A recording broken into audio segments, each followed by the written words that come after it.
26, driver in a 2-car MDC, found hypotensive and tachypnic, but responded to a liter bolus on the ride. I'm Dr. Choi. You're at Chicago Med. All right, let's transfer. On my count. Ready? 1, 2, 3. Grace, does any of this hurt? Let's get trauma labs, blood gas, and a fast scan. Becca. What? Becca driving crazy. Courtney, I thought this woman was a driver. They said she was. I'm her husband. What happened? She was in a car accident. Oh my God, Grace, are you okay? Crashed the car. Possibly some small fluid in Morrison's pouch. Since vitals are stable, let's get a pan scan. She keeps mentioning Becca. Was there someone else in the car? I don't know. Does she know someone named Becca? If there's another victim still out there, we need to find her. Maggie, call PD. Might be another injury in the field. Wait. There's no other victim. Becca is Grace's tulpa. What? A sentient being that lives inside her body. Becca is Grace's tulpa. I created her. You created Becca? It's how tulpas work. First, you start with an image in your mind of a person or a character you might like. Then you spend some time with her each day. Eventually, she takes on a personality of her own. She becomes three-dimensional. Huh. That's interesting. So how do you know what Becca thinks? I talk to her. It's tricky at first. She likes to stay in the background, but lately she's been fronting more and more. Fronting? Taking over my body, my muscles, my eyes. Wasn't always easy giving over total control like that, but you get used to it. There's a website that teaches you how. So is that what happened today in the car? Yeah. Okay. I let her drive. I shouldn't have. She's not very good at it. But we got into an argument, and she got upset and lost control. Which is why we decided that you, Grace, wouldn't see her anymore, right? Could be dissociative identity disorder, schizophrenia. Or it could just be a tulpa. I mean, I'm not ruling out any of that other stuff yet, but until we see signs of impairment, we have to consider the possibility that she really could have created an alter ego that she believes cohabits her body. You said before that you and Becca were having an argument. What was that about? Nothing. She just gets upset with me sometimes. Upset? Not upset, just like she doesn't understand how I could love someone who wants to keep us apart. I imagine that'd be hard for her. It is. Really is. I mean, she's my best friend. Why should I have to stop seeing her? I don't always connect with other people. So when there's one person you can talk to and be yourself with who isn't gonna judge you or hurt your feelings. So we were wondering if it might be possible for us to say hello to Becca. You too? Yeah. Okay. It'll just take a moment. Take all the time you need.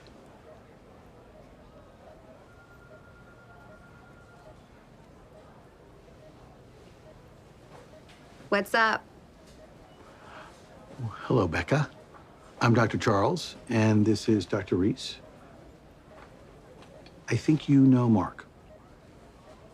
Hey.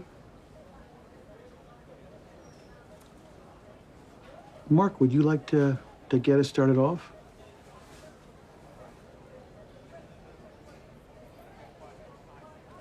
Becca, I heard that you and Grace had a fight. So, I'd like to hear about it. I'm sure you would.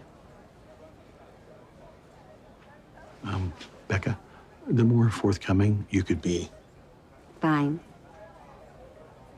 I was explaining how you don't love her. Of course I love her. Then why don't you want her to have any friends? This is crazy. Grace, can I please just talk to you? You deal with me. I want Grace to have friends, but she spends all day and night online. That's where her friends are. Chat rooms for tulpamancers. For what? Tulpamancers, that's what they call it. Grace wasn't always like this. She used to be normal. Used to be? Grace and I were married for 2 years before you showed up. I didn't show up. Grace just told you about me last year. What does that mean? It means she created me in high school. High school? Yeah. I'm the reason she was able to move out of her parents' house. I'm the reason she got up the courage to meet you at that party. Grace, can I please I'm the just- one who's been with her all these years, not you. Me. Whoever you are, you tell my wife that she has to choose. It's either Becca or me.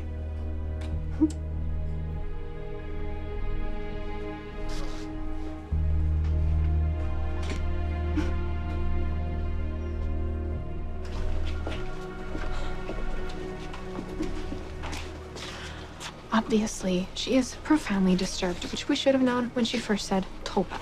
Why are we treating her like she is sane when she isn't? Wouldn't that be a little too easy, though?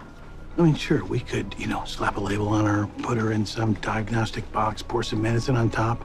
But sometimes it's a little more complicated than that. She had an argument with her made-up friend while her subconscious crashed the car. It seems pretty simple to me. Grace is definitely a fractured personality, but it's all the more reason that we have a responsibility to dig deeper and figure out why. Rhythm's gone. EKG leads are coming off. She's sweating like crazy. Let's get the crash cart. Heart attack? No cyanosis or pallor. Check her rhythm. Fast but regular. Wait. Grace, talk to Becca. What? Talk to her, Grace.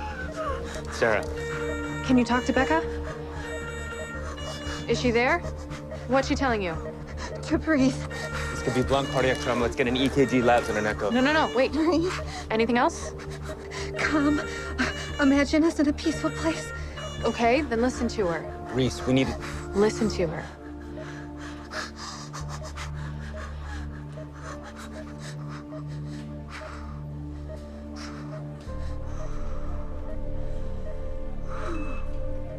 Sats back up to 96. She was having a panic attack. And Becca talked her down.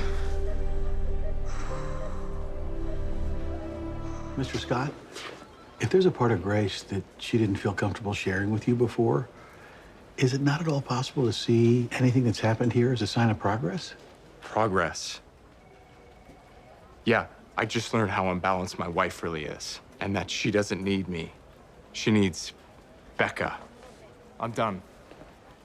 She just chose her tulpa over her husband, her tulpa that almost killed her. I just saw her tulpa talk her off a ledge. I have no idea what to think.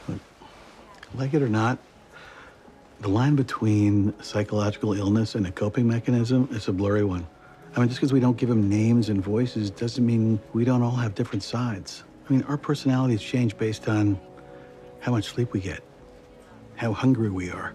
Hell, intestinal bacteria could be the determining factor in our emotions.